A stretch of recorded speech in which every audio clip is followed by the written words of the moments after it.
What's up? My name is Chris Rubio, host of Decades, your not even new, your favorite show on the NGBN.TV network. Thanks for sharing all the clips on YouTube and LinkedIn. But we also have a Facebook page, so make sure you subscribe, like, and save all that good stuff and share. Today's show is going to be absolutely phenomenal. We have a different segment that we're going to start with, but before we get to that segment, I want to bring out my co-host, the co-host that actually doesn't say much because I talk too much, but he's also our lighting man, gaff, boomer, grip, does everything behind the scenes. Give it up for Sub 60 Ed McAndrew. Ed, what's up? Hello, Mr. Rubio. That was kind of a smooth sounding voice right there. Did you just get some like hot chocolate going in your system or what? No, it's just my smooth talking voice. Okay, well, let's go with it. Let's start from oldest to youngest. Remember, this is a show where we've got men from every generation, 60s, 50s, 40s, 30s, 20s, and we're going to bring up topics that you normally would not talk about. We're going to try to debate them a little bit, see what we're thinking. So we're going to start with our 60s. We've got Bill Geiser. He's an entrepreneur, a wearable tech guru, a phenomenal swimmer that lives in Florida, and also has two great sons that he loves to go fishing with. What's up, Bill Geiser? Hey, guys. Greetings. How are you? Fantastic. In our 50s, we've got Jim Gingrich, the G-Man. He's an Idaho native, cybersecurity consultant, enjoys outdoors, only has one gun. What's up, James? Welcome to the jungle, and good to see you guys. Nice seeing you. Up next, also in the 50s, we've got Alex Chris. I call him Gru. You listen to his voice and you'll understand why. He's originally from the Ukraine, grew up in the USSR, software developer who currently lives in LA, likes gadgets, good beer, and guns, and also Trader Joe's. What's up, Gru? Greetings from the city of Los Angeles. Fantastic. In our 30s, we've got Joe, the man Nolan, resides in Philadelphia, entrepreneur spirit, works in real estate and small business finance at a tech startup, which is not really much a startup anymore since they just went public, and community involvement, and loves to run 10Ks in a war zone and has a couple great shirts, but today's going a little bit more professional with his shirt. What's up, Joe Nolan? What's going on? Evening, jabronis. In our 20s, we got two of them. We're going to start with one from Philadelphia. His name is Charles Wallace Jr. He used to be a wiffle ball champion.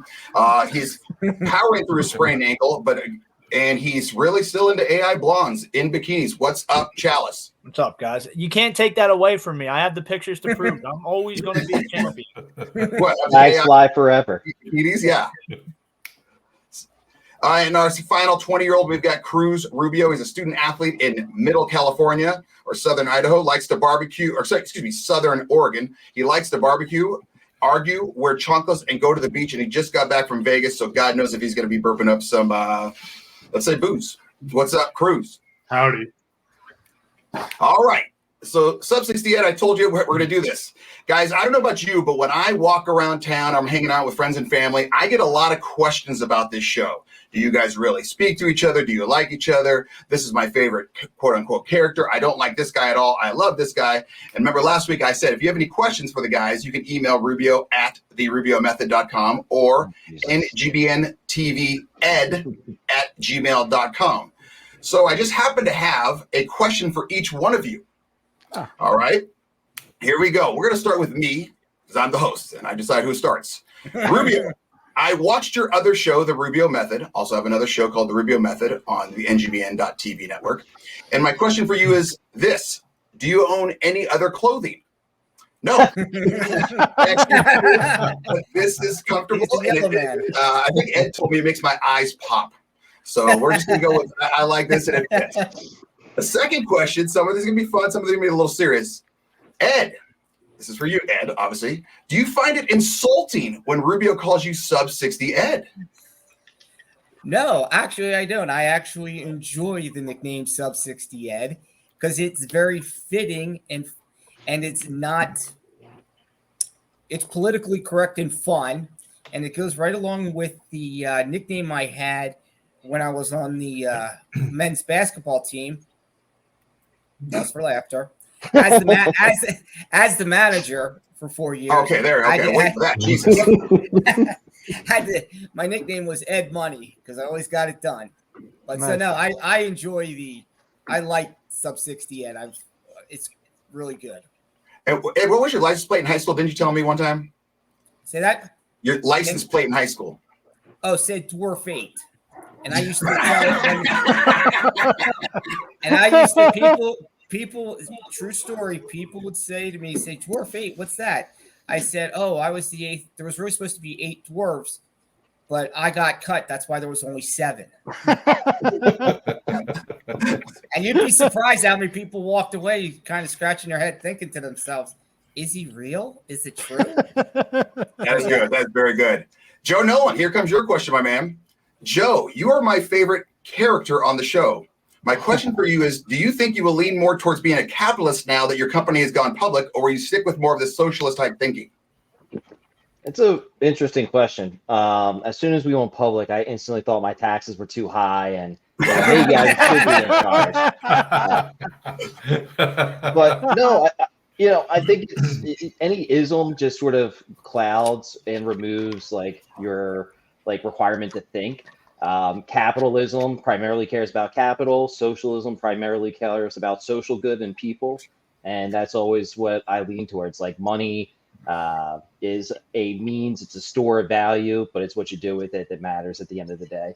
So I'll try to keep living my values as best I can. I'm sure I'll be a hypocrite more often than not because it's hard to live a life of values in a world where we're all just imperfect characters. But well, if you ever need to spread the money out, I can give you my address. Oh, yes. We're going to cash in some shares. We're going to do a little live in-person decades out at the lake house. It'll never be released because we'll all be on ayahuasca, but it'll be a great time. The next question is for Cruz. Cruz, how often do you roll your eyes at what your father says? On the podcast or in general? Dealer's choice. I don't know. They didn't specify. Yeah, I would say too many times to count, definitely. Okay. This one goes to Jim Gingrich. James, you seem pretty educated for someone who didn't go to college. What is your secret sauce?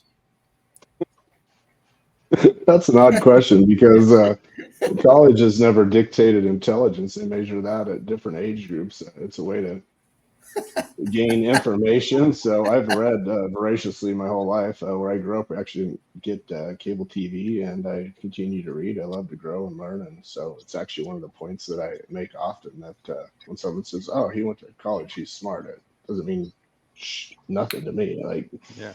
So yeah, great answer, question, and I though. appreciate you not taking the secret sauce into an X-rated version. Thank you for that.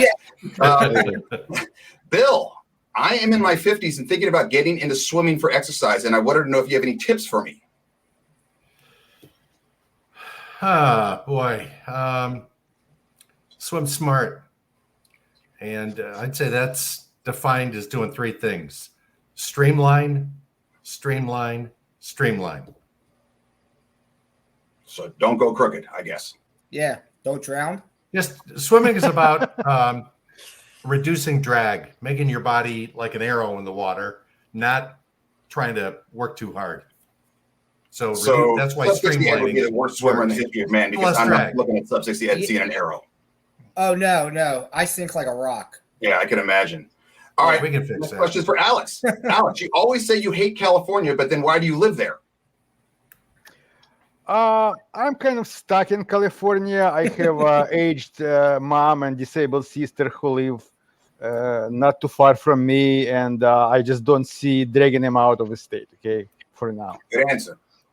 All right, this last one, Charles Wallace. How old is Charles Wallace, and is he single? That's a I'm blunt 20 question. Yeah, I'm 25 years old, and I'm single. It depends on who's asking. If she's a blonde, then yes. If she's not a blonde, then unfortunately I am taken. All right, let's get to the meat of the show, guys. We're real done. Remember, if you guys have any email questions, you can email Rubio at therubiomethod.com or ngBNTVEd@gmail.com. As you guys know, we have a good text thread that we're all going through. We're pretty much hitting about 20 to 30 per day. One of the big things we're talking about is climate change and electric vehicles. Let's start with electric vehicles first, because I think climate change could just take everything. Electric vehicles, quick show of hands. Does anyone own an electric vehicle on this panel? No one. Has anyone ever rented one? Show of hands. Just me. Okay. Me, Joe, and okay. It has not. It does not either. Does anyone have any thoughts? Just to open us up. We'll start with you, Chalice, because you're one of the young kids. Electric vehicles, good or bad? We'll just start with that. It might shock you, but this is one topic that I don't have too strong of an opinion on. I'm not personally a fan of electric vehicles, and none of my friends are. None of the people that I hang around with or in my family are. I don't really see the benefit to them. I don't think that we have it all figured out in terms of electric vehicles. I know it's supposed to be to save the planet, but they still require the use of carbon emissions to charge them and things like that. So I personally, I wouldn't want one myself. Yeah, I think one of the issues for me on Idaho is where I live so rural. I think there's one charging station at the casino, which is about 15 miles from me, and I think the next closest one is Coeur d'Alene, which is about 90 minutes away. Oh. So it'd be very nerve-wracking. Okay, I'm going to go see Jim in Post Falls. I could get there, but then where do I go? I don't even know if they have one. Bill Geiser, what are your thoughts on electric vehicles? I think they're fine. I'm not, I don't view them as a political statement. I view them as a mode of transportation. My youngest son has one. It's a Tesla. It's amazing. And as a tech guy, I find them fascinating. As far as the charging thing, guys, if you're going to get an EV, you really need to get a level 2 charger installed in your garage at home. The level 2 chargers cost about $500. You'll have to pay an electrician to hook it up to the electrical panel, but that'll pay for itself in gas savings very, very quickly. And you don't have to worry about, running out of gas going to and from work. They are really phenomenal instruments. They're here forever. I mean, this argument against gas cars reminds me of the arguments the watch industry had against a smartwatch. They're here. They ain't going to. They're not going anywhere. They're going to be with us forever. Jim Gingrich, what's your thoughts on this? I agree with Bill a lot. I have some concerns, and I'm not educated enough on this, but I worry about the landfills and the batteries. I know right now the average carbon footprint takes about 10 years for an electric car. I also have concerns about the slave labor that's mining this stuff, but I think they're a good idea. I think like Bill said, they're here to stay. But what happens with a car that's fueled by gas? You can recycle most of that. I don't know what happens to the batteries when they go to the ground. I know it takes forever for them to decompose, so I'd have to do some more research there. Joe Nolan?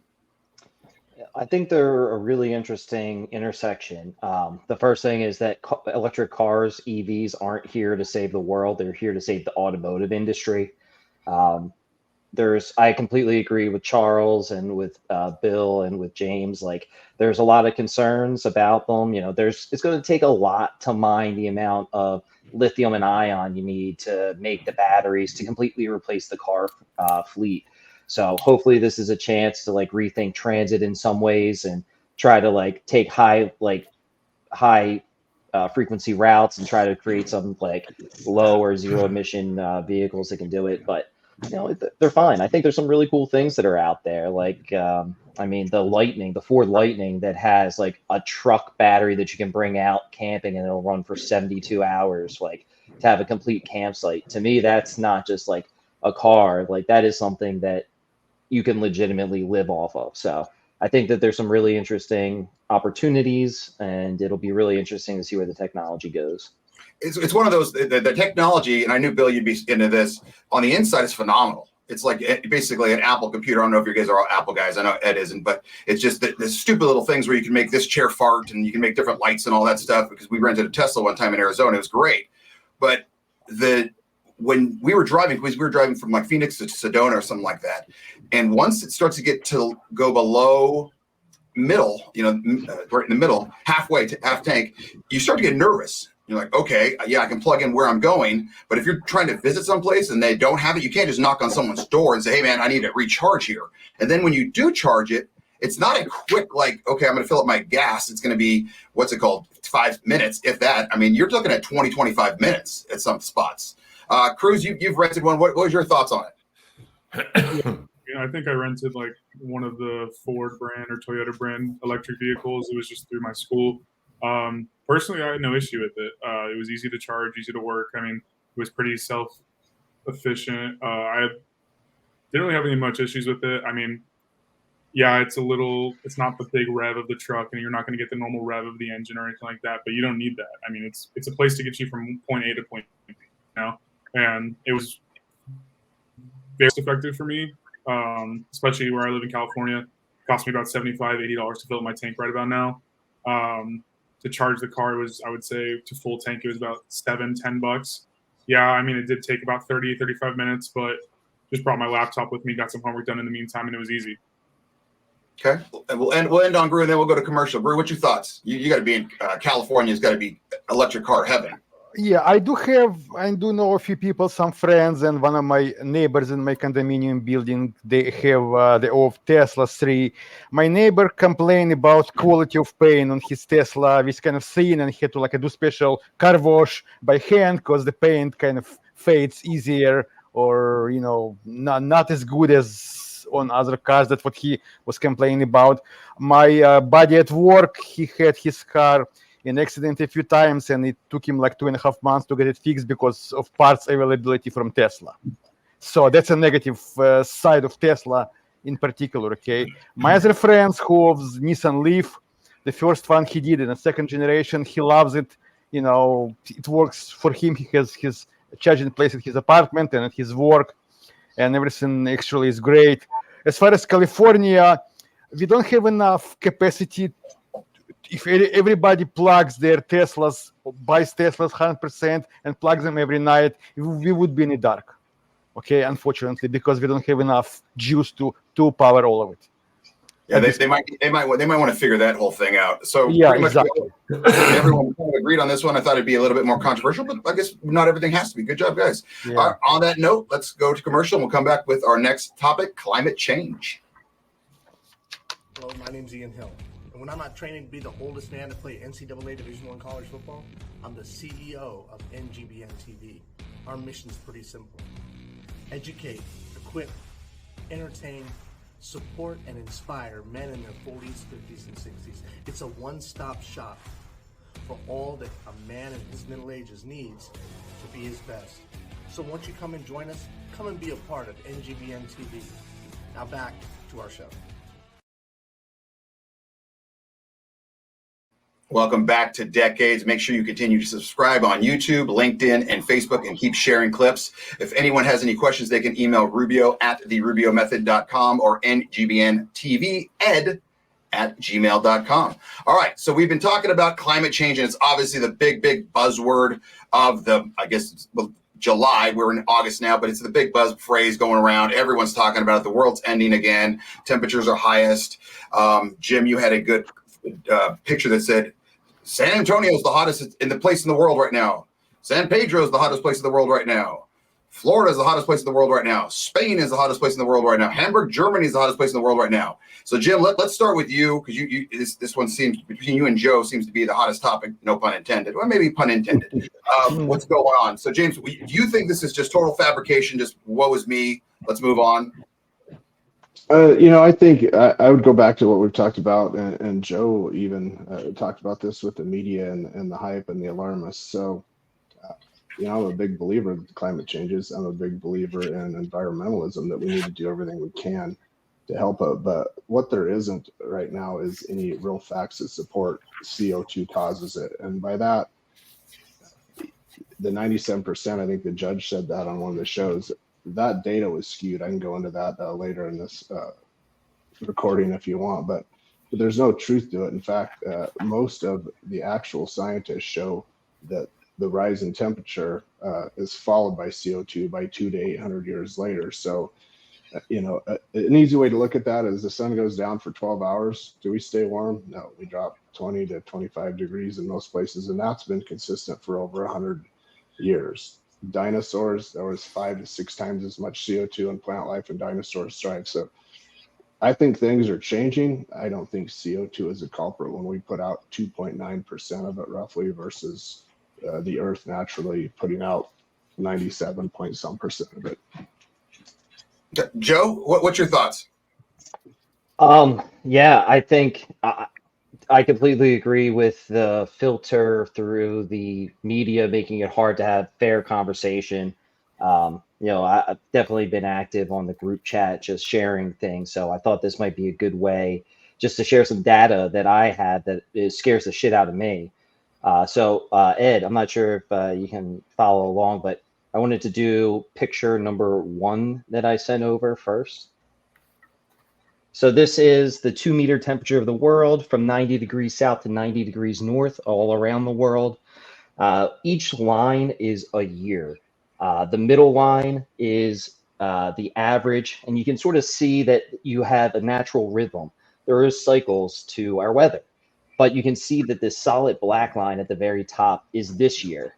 July 2nd was the hottest day on record that we can measure this way. And every day since July 3rd has been the hottest day recorded. And if you could go to number 2. This is the same graph, but just isolating this year and the 3 previous hottest years. That's what these other lines are, sort of clustered up at the top. The dashed line and the dotted line, again, are like the previous banded averages. So you can see how far outside of the old range we are with this month specifically being the hottest month ever measured. Ed, I'm going to pull an audible and go to number 4. This is that same graph, but just cutting off and focusing in on the top. You can see how much more this year has been on average hotter than any other year we've measured. It is concerning because there aren't just the temperature, right? Like this is something that is measurable and accurate, but if there's secondary effects. If you look at number 3, Ed, and thanks, I'm really impressed. You're keeping up really well. This is the percent of area of ocean with at least 15% sea ice as measured over time. The gray dot or the gray smudge, that's the previous between 10 and 25% of years. You can see the most recent years, and this year is just at a completely different level. If you go to number 6, Ed, this is measuring that same thing, but by standard deviation. So it standardizes everything, and now we're measuring it not in terms of sea ice over a certain period of time. We're measuring how big a deviation this is from the mean. Right now, we are almost 7 standard deviations away from how much sea ice we should have this time of year. And what is happening? If you go over to number 5, my last one, Ed, you're seeing this kind of thing playing out all over the world. Sarasota is having its driest year on record, while Fort Lauderdale is having its wettest. West Point up in New York, the roads got washed out. Japan had almost 80 inches of rain. There's torrential downpours in Pakistan. Africa is having its hottest heat wave of history. Phoenix just had 31 straight days of over 110-degree heat. So none of this is the media. None of this is, I think, people over-exaggerating. This is just data that I see people sharing, and it scares the shit out of me because I'm not on my way out. I got another 60 years here, and if people are right, I'm fucked. Okay, so go before we go to Bill and everyone else. What do you really think is going to happen, Joe? I mean, do you think, like, in your mind, because you say, okay, you got another 60 years, you're going to live to 95, do all that. Do you think, like, within the next 10 years, all hell's breaking loose, 20 years, 30 years? Like, what is your end game in your mind if we just continued on this path? Just look at the insurance markets. California is having insurer after insurer leaving the market because they're not letting them raise the rates to keep up with what they perceive as the risk. There's towns that are talking about strategic abandonment, like moving back because they're not going to be able to defend the coast. The same thing's happening in Florida. After the big hurricanes hit Fort Myers, the flood insurance that's been propped up for 50 years is falling apart, and insurers are leaving there as well. I mean, people are prepping for Arctic sea routes to be the most profitable way to move ice. This summer or this winter will probably be the first winter where the Northeastern Passage never closes and can be used year round. Wine growers are moving the varietals further north because they can't grow the same grapes they've grown over their past time. So I don't know what's going to happen. The worst case is Philadelphia becomes beachfront property. The best case is, we pull our head out of our asses, we decarbonize, and we make the world a better place and make a lot of people rich along the way. I think that we're all just riders on top of elephants, where we spend most of our time justifying what our elephant is doing that we're riding. So it's really hard to get people to believe that things are happening over long periods of time when, like we've said in our group chat, it gets hot every summer. How can you tell if this summer's hotter when they're happening over a course of your lifetime? Okay, but just to clarify, you within 30, 40, 50, 60 years, wineries are going to move. You don't is the world going to explode in your mind? I'm sorry. That's all things that are already happening. I think that we're going to have significant increase in water level. Anything. Yeah, I mean, it's just going to be increase in severe weather events, increase in water level. We'll probably lose New Orleans. We'll probably lose Miami. We're probably going to have a bunch of cities that have to get moved. And, it's really... Heard that 3 times in the last 40 years. Go ahead, Bill. Guys.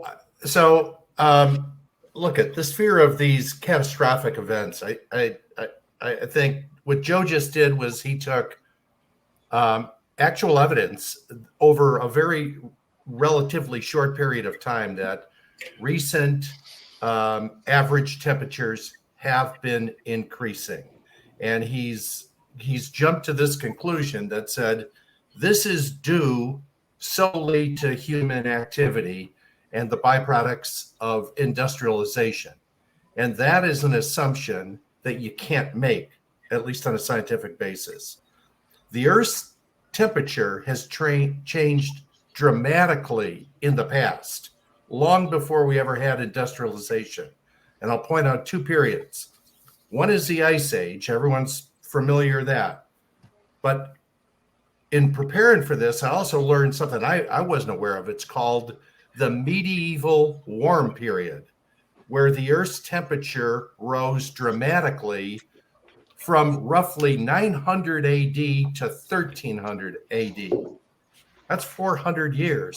So taking a spot 5-year, 15-year, 10-year, whatever data point and assuming this is what's going to cause the loss of New Orleans or the loss of the polar ice cap, I think is alarmist. It's you're trying to scare everybody. You're going down the John Kerry path, who in 2009 said, in 5 years, scientists predict we will have the first ice-free Arctic. The same John Kerry, who, by the way, flies all over the world in his wife's private jet. And Glacier National Park, by the way, John Kerry, who's got a bigger carbon footprint than Rosie O'Donnell's ass, which is quite large. So I'll leave it there. Jim Gingrich. So that's why I have a bunch of graphs, and I'm not going to bother showing them because I figured Joe and I would get into this debate.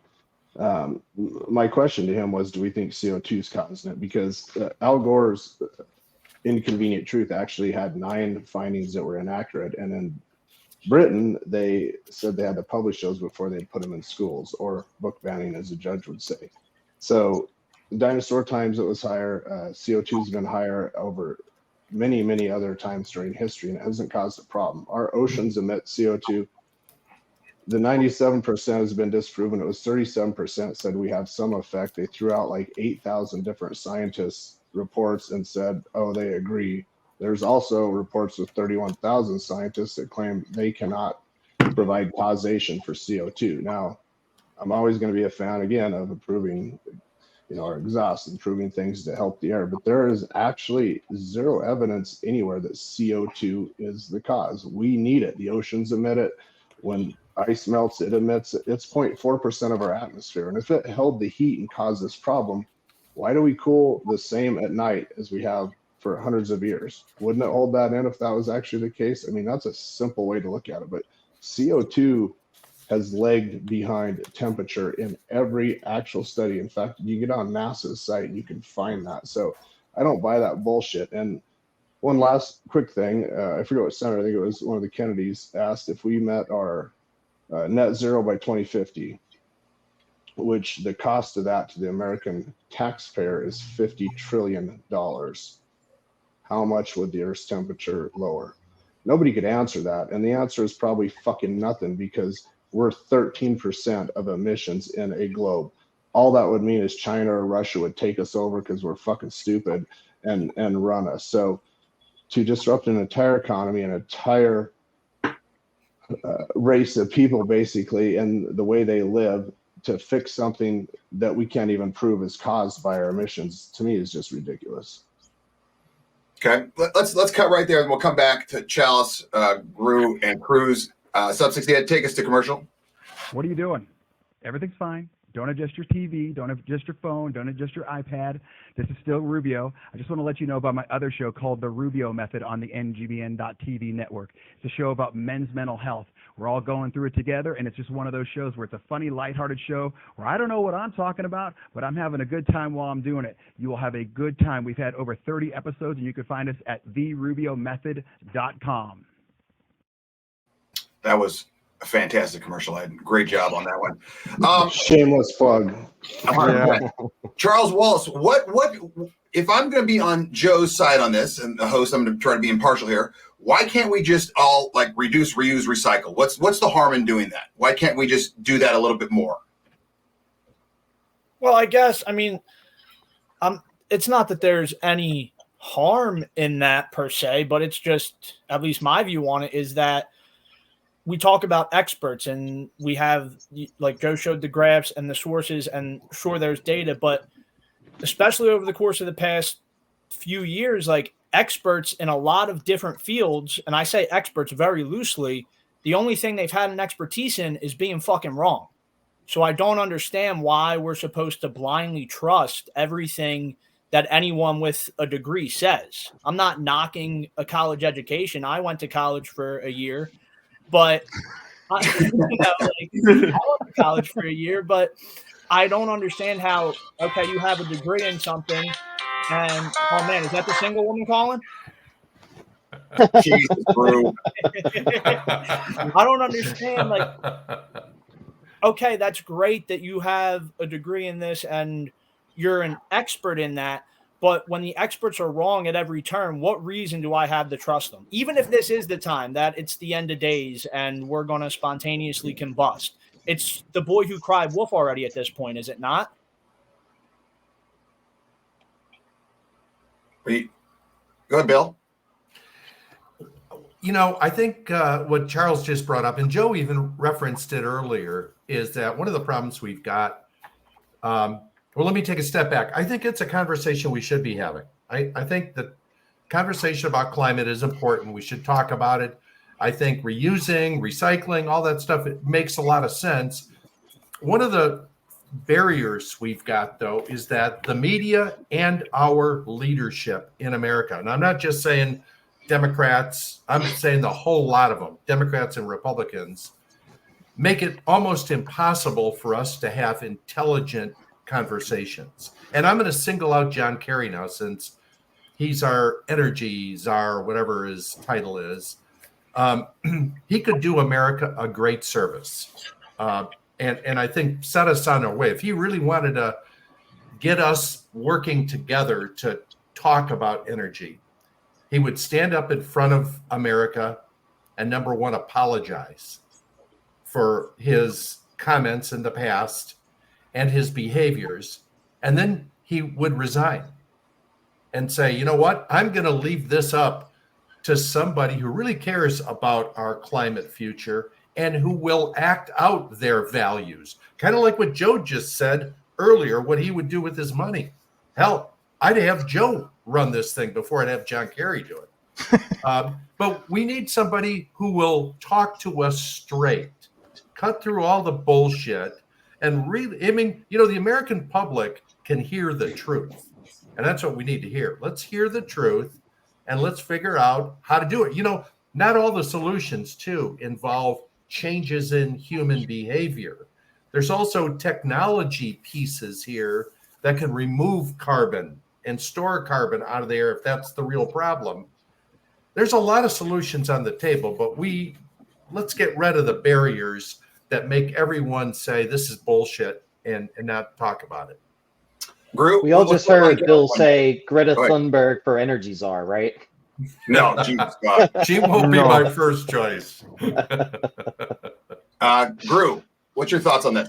Well, I think people are also tired of this whole fear mongering. Or 1970s ice age, then ice caps gonna melt, then this gonna happen, that gonna happen, and it never happened actually in 10 years or 20 years period. And people are okay. If they told us it would be an Armageddon before, it never happened. Who says it's gonna happen again or it will happen in the future? Okay, so that's one of my points, that I think it's overblown at least. And also all the people who are supposed to be green and who tell us to conserve, like Kerry and Bill Gates and Al Gore and DiCaprio and everybody else who flies private jets all around the place. And Bill Gates said, "Well, I fly private jets, correct, but I donate money to all those green causes, so to kind of to make it right, which is not right in my mind." Cruz, you being in the younger generation, I have a feeling this climate topic is a little bit more in tune with what you got going on. Is that true? What's going on with you guys in the 20s? I wouldn't really say that's necessarily true. I mean, there's some topics about climate conversation, but to the most part, it's pretty ideological, I would say. We're not educated enough at this, or at least my age, I would say the college age level, to know what we're talking about. I was in a class this year, and one of my teachers tried convincing me that cow farts were the greatest driver of climate change, and I just refuse to believe that by any means. I think other countries, you see videos of trillions of tires burning in the Middle East. That's got to be doing something to the climate a little bit. You see countries like China and Russia not really doing much to help out the climate, where America is consistently driving being the leading force of climate change. I feel as though I think in a state like California, you're seeing little things here and there to control the climate, to try and change the climate. While I think it is necessary to evaluate and see what we can do to help the climate overall, I believe that as of right now, there hasn't been too many effective solutions. We talked about electric vehicles earlier as being a potentially moving for climate change, but I kind of agree. I agree with Joe a little bit, where it's not going to really be moving for climate change as much as the vehicle industry. So finding a reliable solution to climate change is important. But however, there's just nothing really valuable that's been brought up. Okay, so say Bill Geiser has this magic wand, and boom, John Kerry gets fired, and Joe Nolan, you are the new energy czar. What's your 5-point plan here? I mean, I know I'm throwing you right into the wolves here, but like, what would you like to be seen done? This is the second time ever you've given me omniscient powers, and it's I know. scary. It's both Bill, not me. So I think it's really hard. I am definitely an amateur. I definitely rely on experts. If we were going to be able to just say, boom, overnight, all coal and oil and natural gas power plants are replaced by natural green energy, and the people that and it empowers and enriches the next generation of energy workers, I think that would be great. Can I stop you right there? What do you mean by green energy? Explain it to me like I'm a third grader. What is green energy? Sure. So that's a fair point. I think the better way to say it is energy that is not derived from burning carbon. Okay. So you're talking like solar, wind, solar, wind, geothermal, nuclear. Nuclear is great. Hydroelectric is great. The biggest problem in energy that is hard to overcome is what's called the duck curve. It's actually what Gru was talking about earlier. Everyone tries to plug in. If California is all using solar panels and everyone gets home at night after sunset and plugs in their Teslas, well, now peak demand is at minimum power generation. And things like solar and wind all generate their peak performance during the day when power consumption is actually at its lowest. So there are a lot of real issues to overcome. That's why it's like almost impossible to imagine getting rid of natural gas from ever being used, because you can't turn on and off a nuclear power plant or a hydroelectric plant, but you can fire on and off a natural gas power plant. It's a really complicated thing, but understanding the energy network is tough. The other thing I'd say is just if people just didn't drive their car for trips under a mile, then most of this disappears. Just make that a worldwide rule. you ride your bike or you take a bus or you walk less than a mile. And I think a lot of this disappears. Okay, Chalice and then Jim. I don't think that's like even if it is under a mile. I mean, in a perfect world, yeah, but it's an imperfect world. Like, what if I'm in a bad area and I want to go to Wawa at 1 o'clock in the morning and it's only 0.9 miles away? I'm not gonna be like, oh, well, daddy government told me I can't drive my car here, so let me walk and risk getting shot and killed and getting my wallet taken. Like, that's just not feasible. Hey, what city do you live in? I'm Philadelphia. What the hell is a Wawa? Wow. It's a convenience store. Rubio. We're going to I have live in to Idaho. You think I know what a Wawa is? They're very good at it. Yeah, they're really good. Jim Gingrich. So we didn't really get to what I want to debate, which we can at some point, but there is, I could find about 800 different graphs that dispute what Joe's showing when it comes to CO2. CO2 causing it does not make sense to anybody with a fucking brain. I mean, we emit 2.9% of the total. It's 0.4% of the atmosphere. Things don't stay warm at night.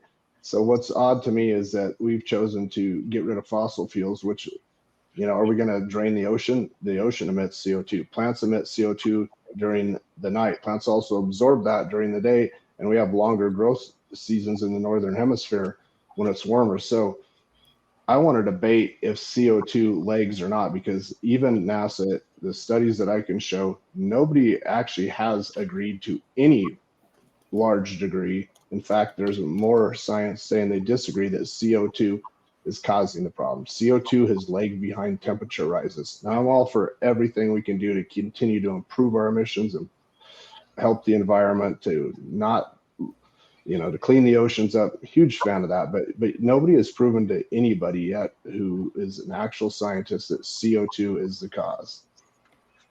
Okay. On that note, Ed wants me to put a bow on this. I just want to say, like I've said in the group text, as soon as I see the people that are telling me what to do what they're telling me to do, okay, then I'm going to listen more. But you can't tell me, okay, let's drive less. And Joe has a great point. Okay, under a mile, let's take a walk. But when I see, I think it was Spain or Switzerland's energy czar take a plane to go somewhere, and then within a mile of it, she gets on a bike. And she had like a 10-car motorcade, and she gets on a bike to roll up to this eco forum. It's like, dude, there's cameras literally everywhere. We can see you, you know. Or Leo DiCaprio, if he's going to get an award for being a great humanitarian and Earth guy, but he takes a plane all the way till Anchorage to go get it. It's like, man, you can do this over Zoom. So let's be a leader that way. I would much more. It's like, you know, when you watch sports. You know, if you see your coach can do it, or you're playing sports, you see your coach can do it, immediately like, okay, this guy kind of knows what he's talking about. He's been proven a point. But if they're telling me to do something and they're not doing it themselves, why would I listen? And that's my big thing. And you always have these people that always say, well, population control. That's a big thing. I've never seen Bill Gates say, I'll be the first one to die. Take my life first. Okay. I mean, lead by example, dude, if that's what you're going to do. Yeah. You guys did phenomenal. You guys did a great job. Joe, I appreciate all the facts you coming in with. That was good. A lot of work on yours. Sub 68. Good job keeping up with them. Who is the winner tonight? You can't pick me. Well, first, before we get into that, you need to get out east and get to a Wawa. Period. They've got great soft pretzels, amongst other things. I posted what Wawa meant to the Indians in the chat. Read it. You'll learn yourself something. So tonight, the champion is, I'm giving it to everybody. What? For this kind of conversation, we need to have more of these conversations need to happen. As a millennial, thank you for my participation. This is like kissing your sister. Yeah, exactly. Now, Joe's pumped. As a millennial, he got his participation trophy. As he becomes more of a capitalist, he's throwing his socialism on you now. Oh, damn it. Well, you know, Rubio, one time I'm going to give it to you just for fun, just to really throw a wrench into it. You can do it every time. No. All right, guys, you guys did a great job. Make sure when you're watching this, you're sharing this and have conversations with people that you normally would not have a conversation with, and learn to agree to disagree. Learn to back up your argument with some facts. And if you lose an argument, take the L every once in a while. All right, guys, cheers. Cheers. Good job, guys. Good job, guys.